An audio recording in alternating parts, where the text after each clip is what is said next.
ಕೈಯಲ್ಲಿ ಹಣವಿರಲಿಲ್ಲ, ಆದರೆ ಮನಸ್ಸಲ್ಲಿ ದೃಢ ಸಂಕಲ್ಪವಿತ್ತು.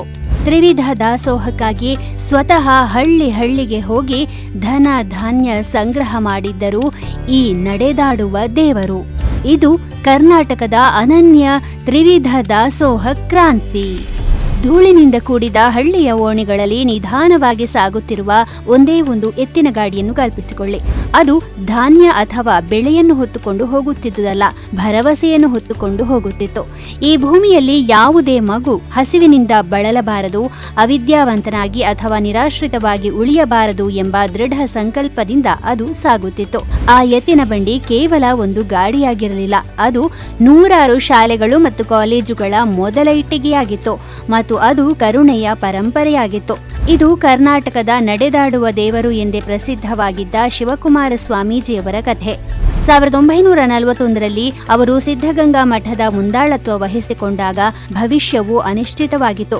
ಕೇವಲ 44 ವಿದ್ಯಾರ್ಥಿಗಳು ಮಾತ್ರ ದಾಖಲಾಗಿದ್ದರು ಮತ್ತು ಮಠಕ್ಕೆ ಹಣದ ಕೊರತೆಯಿತ್ತು.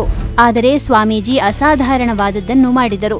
ರಾಜಮನೆತನದ ಪೋಷಕರಿಲ್ಲ, ಕೋಟ್ಯಾಧಿಪತಿ ದಾನಿಗಳಿಲ್ಲ, ಕೇವಲ ಸೇವೆಯಲ್ಲಿನ ನಂಬಿಕೆ ಮಾತ್ರ ಅಲ್ಲಿ ಇದ್ದದ್ದು.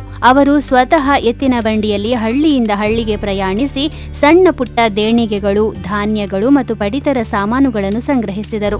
ಚಕ್ರಗಳ ಮೇಲಿನ ಆ ವಿನಮ್ರ ಪ್ರಯಾಣವು ಮುಂದೆ ಹೆಮ್ಮರವಾಗಿ ಬೆಳೆದ ಶೈಕ್ಷಣಿಕ ಮತ್ತು ಮಾನವೀಯ ಸಾಮ್ರಾಜ್ಯದ ಬೀಜವನ್ನು ನೆಟ್ಟಿತು.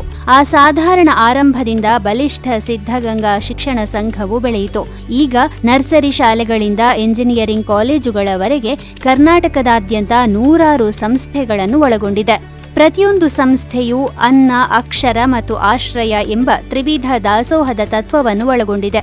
ಯಾವುದೇ ಜಾತಿ, ಧರ್ಮ ಅಥವಾ ಸಮುದಾಯದ ಭೇದವಿಲ್ಲದೆ ಬಂದವರೆಲ್ಲರೂ ಸಿದ್ಧಗಂಗೆಯ ಛಾವಣಿಯಡಿಯಲ್ಲಿ ಒಂದು ಸ್ಥಳವನ್ನು ಕಂಡುಕೊಂಡರು. ಉಚಿತ ಆಹಾರ, ಉಚಿತ ಶಿಕ್ಷಣ, ಉಚಿತ ಆಶ್ರಯ. ವಿದ್ಯಾರ್ಥಿಗಳಲ್ಲಿ ಹಲವರು ಅನಾಥರು, ಹಲವರು ಬಡ ಗ್ರಾಮೀಣ ಮನೆಗಳಿಂದ ಬಂದವರು.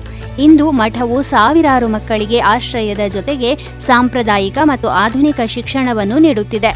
ಆ ಒಂದು ಎತ್ತಿನ ಗಾಡಿಯ ನಿಧಿ ಸಂಗ್ರಹ ಕಾರ್ಯಾಚರಣೆಯಿಂದ ಅವಕಾಶಗಳ ಜಾಲ ಹುಟ್ಟಿಕೊಂಡಿತು.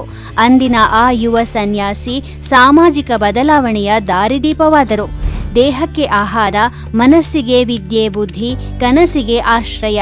ಶಿವಕುಮಾರ ಸ್ವಾಮೀಜಿಯವರ ಈ ಪರಂಪರೆ ಅಜರಾಮರ.